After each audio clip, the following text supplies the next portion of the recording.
we can now officially start our discussion, and I would like to begin with you, Your Excellency, the Ambassador, Mr. Xiao Chun-Chek. And I would like, I heard your previous discussion with my colleague, Mrs. Kunalaki, and I would like to further on the topics covered there. As far as I know, and I've been following closely, Greece is still committed to being a gateway for the cooperation between Eastern Asia and Europe. Naturally, I mean, like the natural position, geographical position, and as a commitment. What kind of role can China play in this regard? I mean, the prospects of the potential of the Greece-China economic cooperation, can it go beyond an investment in Piraeus or an energy distributor? Or how do you see this thing expanding? Okay, the Belt and the Road Initiative is highly compatible with Greece's strategy of becoming an international freight center and a logistic hub. So the Piraeus port project can give full play to the advantages of Greece in its location and the shipping capacity. So, and the China-Europe Land-Sea Express line, which starts from Piraeus and extends northward to the Hungary and Serbia railways, has become the third major trade channel between China and Europe, and between the Eastern Asian countries and Europe, which covering 9 countries in Central and Eastern Europe, and a total population of 71 million. All of this will help Greece become a gateway for Eastern Asian countries to enter into Europe, into European market, facilitate the Balkan countries' integration in Europe too. And we'll also strongly promote the cooperation between China and the Central and Eastern European countries. So despite the difficulties caused by the pandemic, China-Greece economic and trade cooperation is cleaving through waves. In 2021, the bilateral trade volume increased by 44% compared with 2019. Despite the pandemic. Yeah, before the COVID-19 pandemic, reaching $12.2 billion US dollars. So exceeding $10 billion US dollars for the first time in the past 50 years.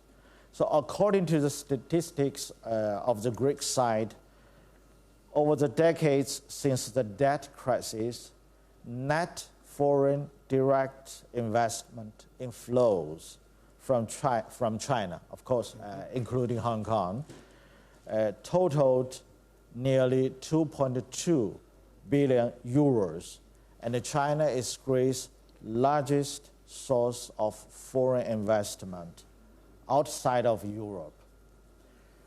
During the pandemic, the two countries continued to consolidate the momentum of cooperation in the fields of economic and trade, information and communication, finance, etc., while striving to expand bilateral cooperation to the emerging fields such as green and digital economy, technological innovation, and service industries, so on. Thank you. I will return in a moment about this green and digital global revolution and how China and Greece can work together. But I would like to go to the other side of our company, to Mr. Giannis Smyrlής, the Secretary General for International Economic Affairs of the Ministry of Foreign Affairs, and ask him the same question, more or less. What kind of cooperation do you see evolving? What investments would you like to see? We heard the ambassador speaking of a big stock of foreign direct investment. Costco obviously is, I guess, about half of it. But what is the position of the Greek state? Thank you very much. You know that the tradition of the two countries is coming from really long back away, so it was important that the last 15 years we invested together on how we can increase our trade volume, and as the ambassador said, is working. Even during the pandemic, we saw the numbers to raise. Of course, Costco is an important, really important investment of China in Greece, and it's not the only one. And I must say that now that this government is creating, even in these difficult times, is creating all the framework in order to easily invest in Greece, and Greece is one of the most popular investment destinations in Europe. I must tell you that the last year we counted China as the 10th investor country of Greece, which means that we're working really well together. And I must say this publicly, that we have a good cooperation with the Embassy of China and the ambassador himself in Greece. And it is important also, and we're discussing about this, to bring also industrial investments, to bring assembly units, to take advantage of the geostrategic position of Greece. Because Greece is in the middle of three continents. As you said, we have the role to connect Asia with Europe. But more than this, when you have something being assembled in Greece, it is made in EU, which means that the EU market is easily to take advantage of the EU market. But more than this, we are in the middle of three more continents. We have the Balkan region, we have the north of Africa, we have Middle East. So we have everything that is in between Greece and China from the other side of Europe. So I think that we should search a little bit more. We should work even more in order to bring more investments. But we should keep that even in the difficult times, the cooperation is so strong and the bonds are so strong that it doesn't affect actually the relations. And also the same happens with trade, with the exports of Greece, where even that we have two totally different systems, which is the European one and the Chinese one, we're working in order to go further with the bureaucracy issues and to solve problems in order the Greek products, quality Greek products that we know that the Chinese want to have, will be easily in the Chinese market. This is not an easy target, but we have really progress even on that, and this is maybe the most optimistic part of the discussion, because the investment is a different story, but the trade is more difficult, and the rules cannot change in both sides. So the solutions that we find together are really important and can be a guideline, a pilot also of the cooperation between EU in general with China. I'm sure that our Chinese friends have learned a lot about Greek red tape and bureaucracy also from their experience in Greece. I'm building up here the questions, and I think we will end at a conclusion very nicely. I would like now to turn to the Executive President of Piraeus Port Authority, Mr. Yu Zhengang, to go to the specific. Obviously, Costco's investment at Piraeus is a flagship project. I would guess not only for Greece-Chinese relationship, but overall an international flagship project. And obviously, it's where the Belt and Road, the maritime Belt and Road, ends. But what are the main success drivers so far? You've been in Piraeus for more than 10 years, if we count the Piraeus container terminal on Pier 2 and Pier 3, and more than 5 years now in the actual Port Authority. So what are the main success drivers and key factors for this success, and how do you see the cooperation developing in the future? Thank you. Just like our mediator told that since the Costco Shipping take over the Piraeus port in 2010, for the container segment, and also since 2016, COSCO Shipping take over the ports of the Piraeus, and under the operation and the management of this port, we take a very big development for all field of the ports business, such as cruiser terminals, container terminals, ferry terminals, ship repairing segment. And right now for the container business, we are almost in the ranking of the 29th levels in whole of the world in 2021. But back to the 10 years before, in 2010, the ports of the Piraeus for the container business is only in the 93 levels. So I think this we have a great achievement for the container harbors. Secondly, that the ports of Piraeus is already becoming the busiest ports for the cruiser, for container harbors, and also for the harbors of the logistic, which is going to the East and Middle Europe, and also for the Balkan areas. So back to the 2010, at that time, COSCO Shipping make the bidding to get the tenders of the container business. Even at that time, that because of the Greek economic status, that no one to make the biddings for these. But COSCO Shipping to take over these and also to make the developer of it. So afterwards, COSCO Shipping to make a great investment for the container business and also for the other items for the ports of the Piraeus. Totally, we take about, we put about 1 billion of the euros during these 12 years for the investment and to make the infrastructure of all of the ports, especially for the container business. So right now that the ports of Piraeus can create about 3,000 jobs for our direct laborers in which is working every day in the ports of Piraeus, and also create about 10,000 jobs which is relating to the ports service. So we think right now the ports of Piraeus is already becoming the one of the main harbors and also transship harbors for all of these Mediterranean and also for the East and the South Europe and the Balkans. And these ports is already to be the transship harbors, which is very nearest to the Swiss port.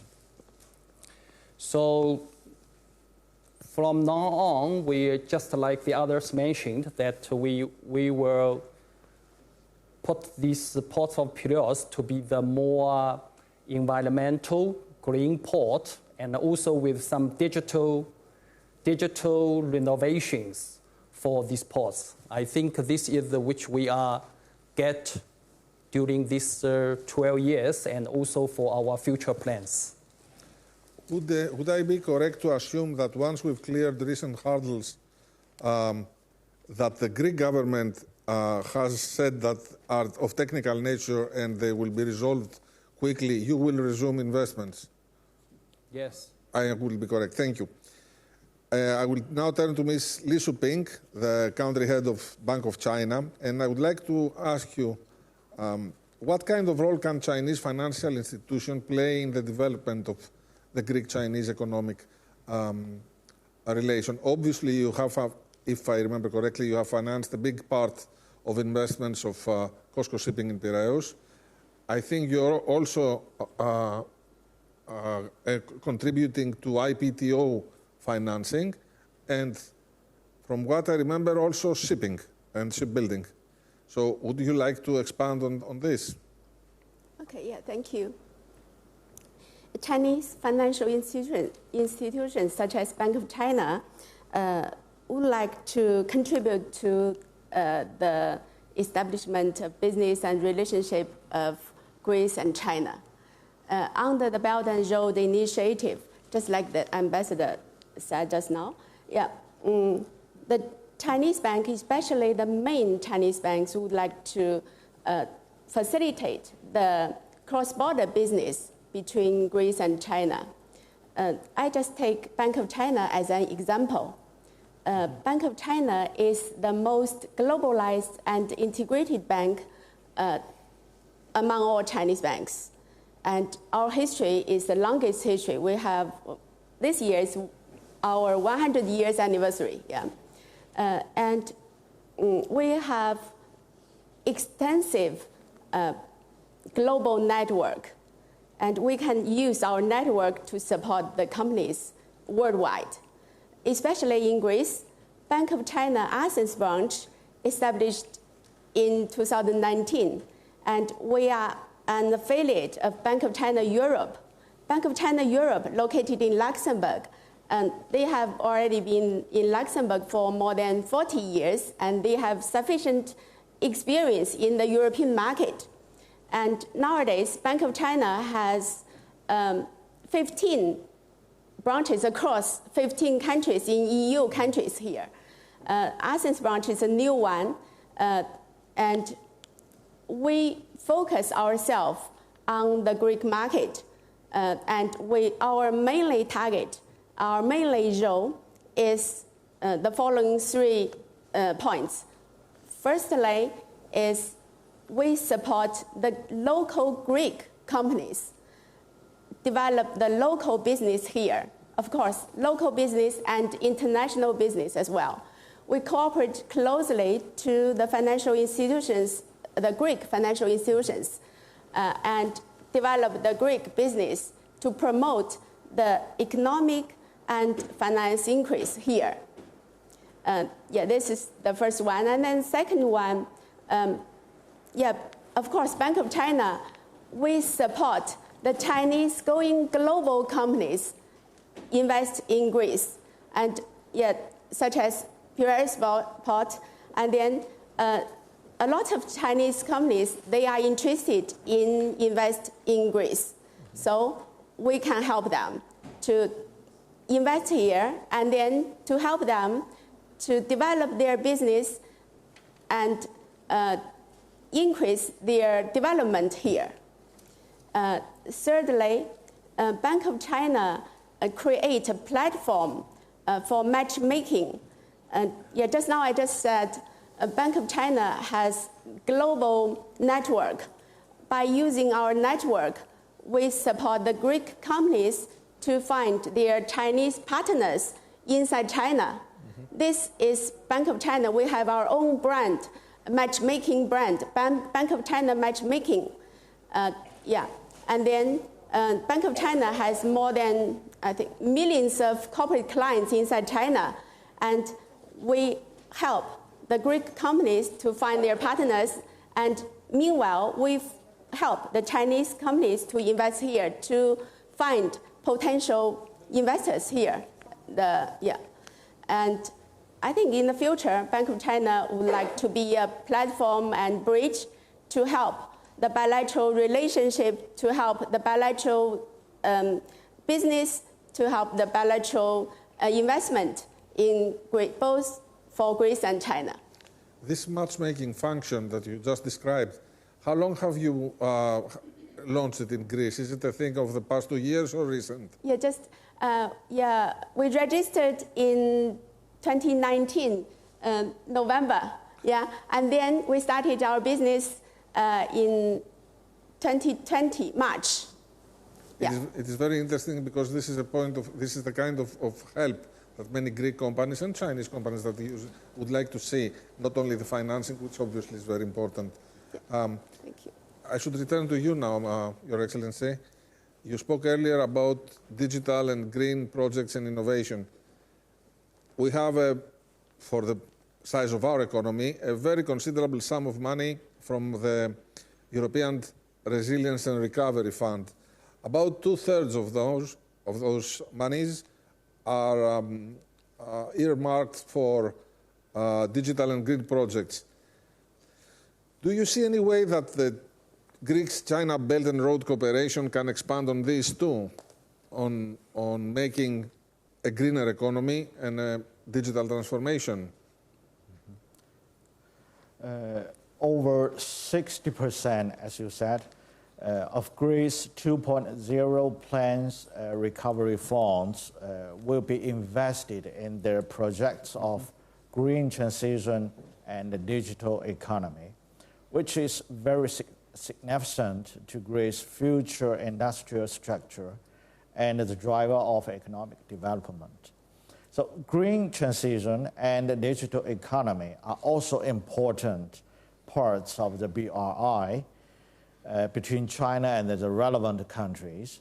So the BRI is highly compatible with the Greece 2.0 plan key areas of investment, so which creates vast opportunities for our two countries to seek greater synergy between our development strategies and achieve common development.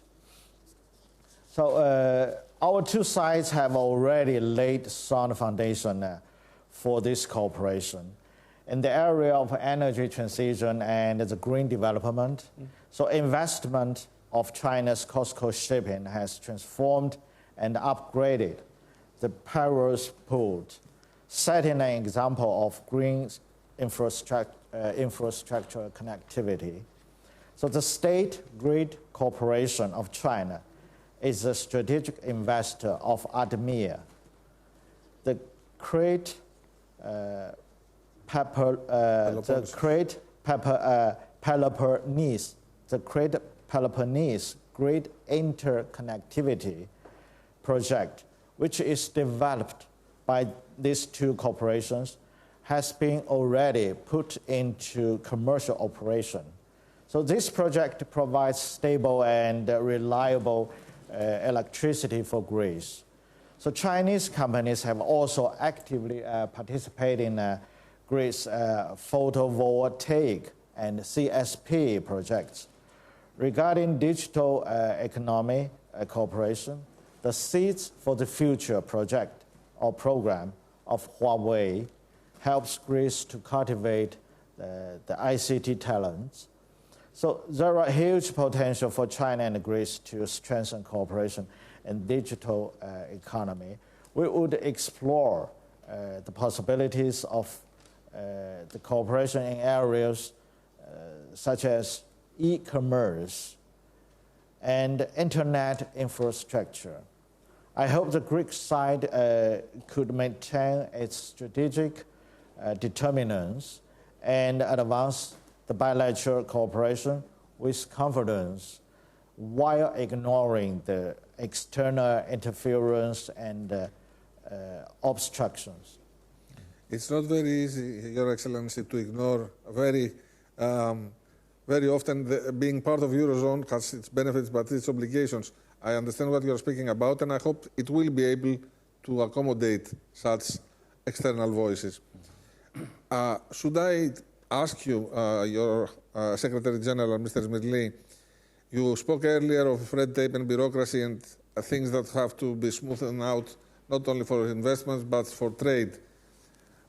What are the main issues that you would like to be addressed? If you were to ask something from the China side now, what would that be?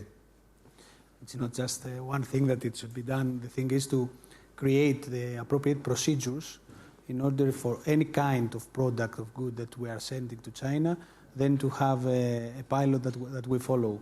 And of course, as I told you before, it's not that there are obstacles that are coming because they don't want the Greek products. It is two totally different systems.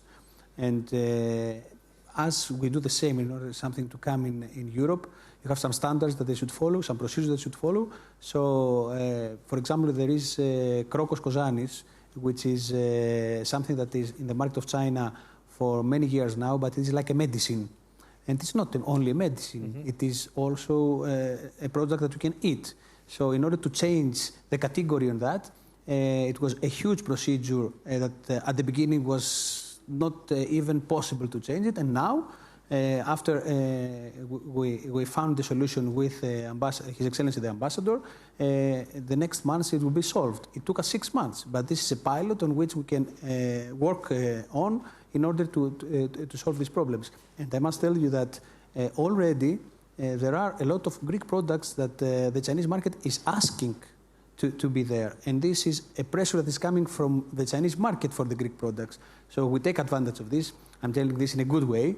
And I must tell you that even that from other countries that have similar products, things are not being solved with the same path. For Greece, it is still working. And of course, this is something that is based, as I told you, in traditional relations, because I just want to say one number about the relations of Greece and China. You know that Greece has has a lot of ship owners. Do you know that from 2000, last 20 years, there were built 1,000 Greek ships in the shipyards in China, and it was invested 53 billion euro. So this shows how we can work together and how this is a win-win situation for both countries. It's not only for us. So COSCO is important for us in the Greek port Piraeus, but also the cooperation with the Greek ship owners, it's important also for China. So, and it is important to keep the good cooperation also on this side, because this is the way that we will bring the products from the one side to another. So there are two different procedures that we follow. And I must tell you that for Greece, it is a priority to have this cooperation with China. It is one of the country targets that we have on the Ministry of Foreign Affairs, at the extroversion part of the Ministry of Foreign Affairs, and of the country. Shipping is, Greek shipping and Chinese shipbuilding is obviously neglected. They are the two most powerful nations, ship-owning nations in the world, China and Greece. They have both, I think, overtaken the Japanese, and other such as Korea or Germany are far, far behind. Obviously, shipping has been instrumental of developing the relation in the past decades, and some of the initial Greek investments in China for building ships helped create part of the know-how. That's our Greek read of this story. But COSCO's shipping investment in Piraeus has, because of its size and its position and its importance and its trajectory, growth trajectory, has overshadowed in the public opinion the shipping part. So I would like to again turn to the chairman of the Piraeus Port Authority and ask him that despite all these achievements that you very well described, and they are verified independently about job creation, revenue streams to the Greek government and social security funds, etc., etc. It's very often that we hear some reactions from what we say dynamic minorities, sometimes we call them, and or embedded interests, others call them, but also from some genuine voices that there's not as much value spread, at least not as much as they expected from this investment.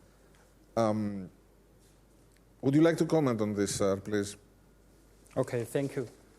You know that COSCO Shipping or Port of the Piraeus, we always pay more attention to all of the opinions which the society mentioned in our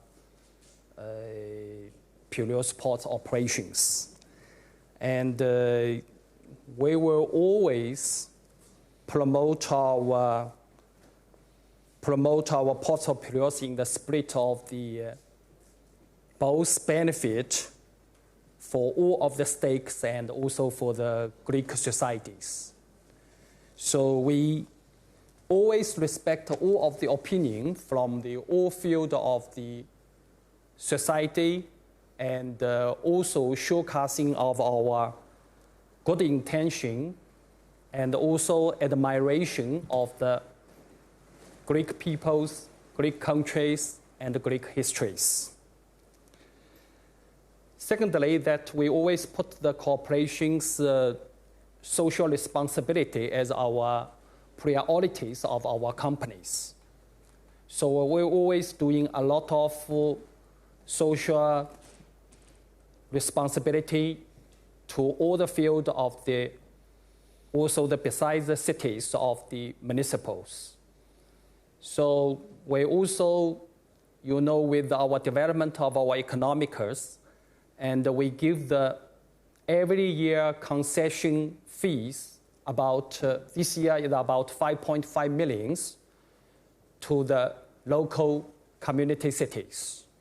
So I think that such kind of the concession fees will be increasing year by year. Secondly, that we think that the environmental of the port is the very most important issues for the local society and also for the ports of Piraeus. So right now, we already get all of the ISO 9001 for the environmental certificator, and also to get the Eco Ports certificator in 2021. So I think that Piraeus Port will always focusing on the environmental improvement and make all of the mandatory enforcement in comply with the environmental protections in the field. Last, I think that because of our very good cooperation and the economic development, that all of the society already saw our benefit to create it in the Greek society and the Greek government and the Greek peoples. Up till now, we already got the benefit in the tops in the history of the ports which the COSCO shippings take over. So also we make the distributor the dividend by the 0.63 euros per share in the market. So it would be very benefits for all of the Hellenic funds, all of the organization, investors, and also for the society of the ports and cities. So in the last, I think that we will, year over year, we will strengthen our financial positions in the company, creating the multiple benefits and the employment rates of the local and also for the national company. The Port of Piraeus already set up the very good strategical frame, and also based on this strategical frame to make the good excursion. So I think that through the very good cooperation between the two countries, and also very successful cooperations between the two countries' people, we have achieved a very common roadmap at the perfect interplay and the full utilization of the advantages that each party that we were to offer. So I think the Piraeus port will have a very good futures and also good benefits to our local society. You're very clear. Thank you, sir, for your reply to this question. Mrs. Li, what areas and sectors Bank of China would like to render financial support henceforth from now on in the future? I mean, digital projects, green projects. I'm coming again and again at the same issue because obviously financing is a very important thing, especially in Greece. Okay, thank you. We are in Greece now. I think Greece has achieved significant economic progress these several years, even during the pandemic situation. And the country's effort have been recognized by the global investment community. Bank of China is one of them. Yeah. And Bank of China believes that the country is expected to boost the growth of its economy in the future. So we will involve in that. I think the Greek companies will increase their activities, and the Chinese companies will invest more in Greek as well. And Bank of China will follow the companies, the business. And also, we think here in Greece, energy is, I think, especially green energy, infrastructure, shipping, healthcare, and I think also agriculture. A lot of issues, IT and IT sectors, a lot of industry will booming. And then Bank of China will involve in that. Yeah. That's very promising, Mrs. Lee, and thank you for your answer. Your Excellency, if I may go to the more, to see the forest, as they say, and this is a question that you might also want to answer, Mr. Yu. The Ukrainian crisis has increased geopolitical risks as perceived by businesses and country leaders. This has given a rise to an argument. The pandemic did a large part for that, to that end too, that the global supply chain is disrupted and maybe we should have production of main things closer to home or find alternatives. Do you think this jeopardizes the Belt and Road Initiative and as such might jeopardize the Greek-Chinese economic relation? Earlier in the day there was a panel here about democracy, populism and the globalization, and some argue that we might have less globalization. It will not stop, but we might have less. Do you perceive this as a risk? So this is what we do not want to see. So against the backdrop of the globalization headwinds, the Ukraine crisis and the massive sanctions imposed on Russia strike another blow to the global industrial and the supply chains. So on April 1st, when I'm meeting with European Council President Charles Michel and the European Commissioner President von der Leyen, President Xi Jinping pointed out that China and the EU should offset uncertainties in the international landscape with the stability of China-EU relations, deepen economic globalization through open cooperation, and address the global challenges through solidarity and collaborations.